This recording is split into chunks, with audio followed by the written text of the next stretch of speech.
Now that Taylor Swift has dropped her most personal album yet with Folklore, Swifties are now digging deep into the lyrics for clues about Taylor's very secret personal life. And they might have found one about her dating life, with lots of clues pointing to the fact that her and Karlie Kloss might have dated in the past. So if you're not a hardcore Swiftie, then you might think this theory is coming out of left field. But it's actually not, and there's been rumors of Taylor and Karlie dating for quite some time, with everything really heating up when some paparazzi photos were leaked that looked to show the two of them kissing many years back. But now the theory is heating up again after Taylor told her fans that this new album is a culmination of personal experiences and her vivid imagination because of the isolation she's experienced during this pandemic. And since Taylor is such a talented storyteller, fans are starting to draw meaning from many of her songs, especially after Taylor revealed that 3 of the songs on Folklore are connected, all about a teenage love triangle, with each song revealing one side of the story, with fans identifying the 3 people as Betty, who is James's girlfriend, James, and a girl which he cheated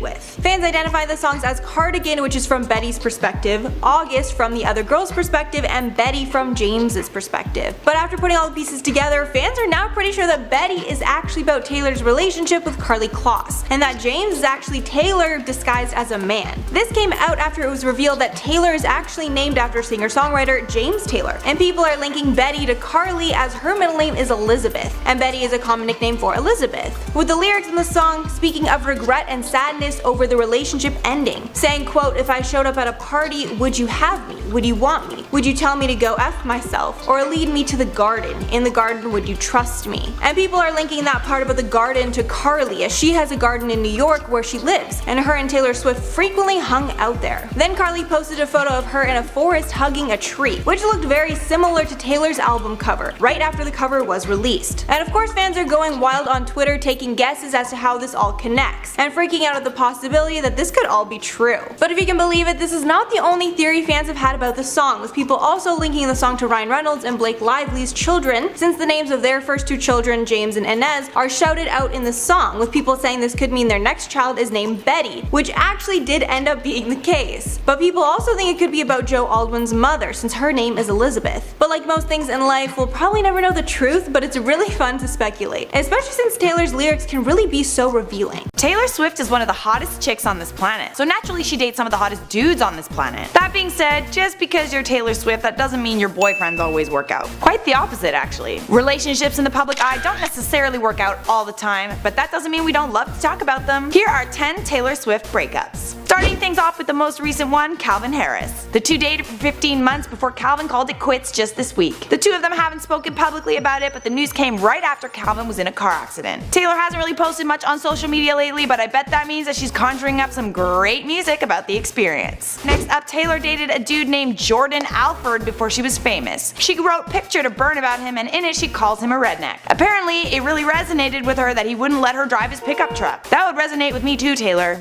Next on the list is Connor Kennedy. They dated during the summer of 2012. Connor is actually the grandson of Bobby Kennedy. Here's what happened. Connor was about to leave for college, and Taylor was far more into it than he was. She actually bought a house near where he goes to school, so they didn't have to worry that much about the long distance. Looks like that might have freaked him out because their relationship ended in September, and then she sold the house. Next on the list is Zac Efron. Things got hot and heavy on the set of The Lorax when the two of them were co-stars. They had a little fling between February and March of 2012, though they denied the rumors. They sang a duet on The Ellen Show that was a parody of Pumped Up Kicks, and their chemistry was undeniable. Alrighty, here comes hottie Jake Gyllenhaal. The two of them dated between October and January 2011. Jake is a really busy guy. He's constantly on the road and filming, not to mention the fact that he's smoking hot and he probably has chicks in every city. He did really like Taylor though. He even flew her out in a private jet so they could go on a date. He, however, broke it off in a text with her.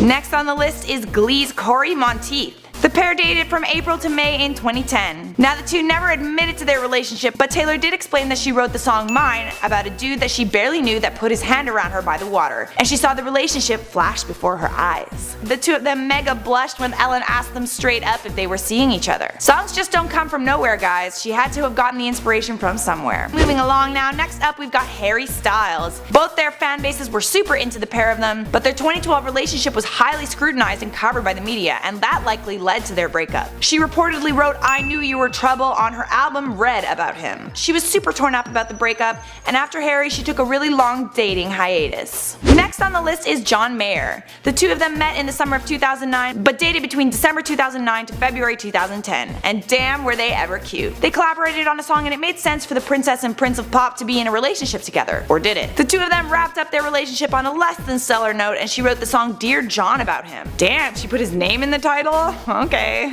Next Taylor Swift breakup on our list is Joe Jonas. This guy broke things off with Taylor in a 27-second phone call. Ouch. I would expect a breakup call that's at least a minute, but I guess a phone call is better than a text. The two dated between July and October 2008. At first she seemed to be choked up over the breakup. Her songs Last Kiss and Forever and Always were pretty heavy, but the two of them now speak very kindly of each other, and it seems that time did heal this one. Next up is the Valentine's Day movie star Taylor Lautner. They dated between August to November 2009. They met on the set of Valentine's Day, and apparently it ended because he liked her a lot more than she liked him. Taylor Swift and Calvin Harris broke up? Yes, it really happened, and yes, we are very sad. Calvin and Taylor split after 15 months together. I'm honestly really heartbroken. They're so hot together. I love seeing how supportive they were of each other. There was no drama, no one cheated, breakups just happen sometimes, guys. It must be really hard for celebrities to have relationships. They are constantly in the spotlight, constantly traveling. How do you have a relationship when you never get to spend any time together? Even a couple that seems completely infatuated with each other could actually have some issues behind the scenes. They were last seen together after their vacation in the Caribbean, which is just a couple days before Calvin was in a car crash. And by Calvin I mean Adam. His real name's Adam.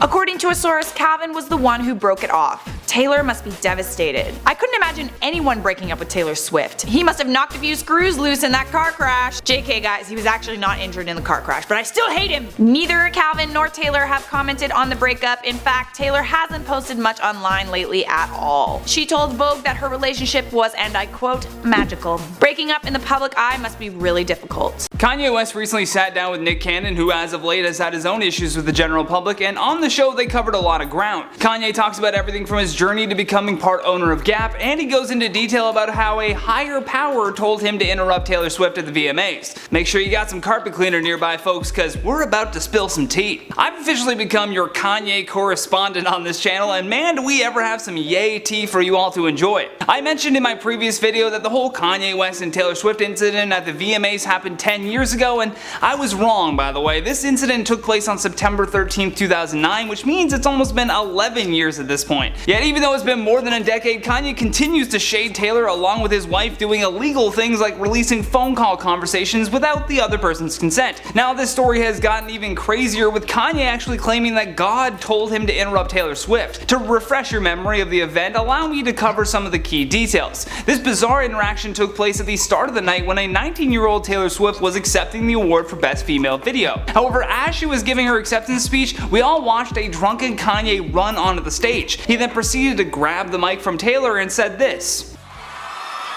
Yo, Taylor, I'm really happy for you. I'm gonna let you finish, but Beyonce had one of the best videos of all time.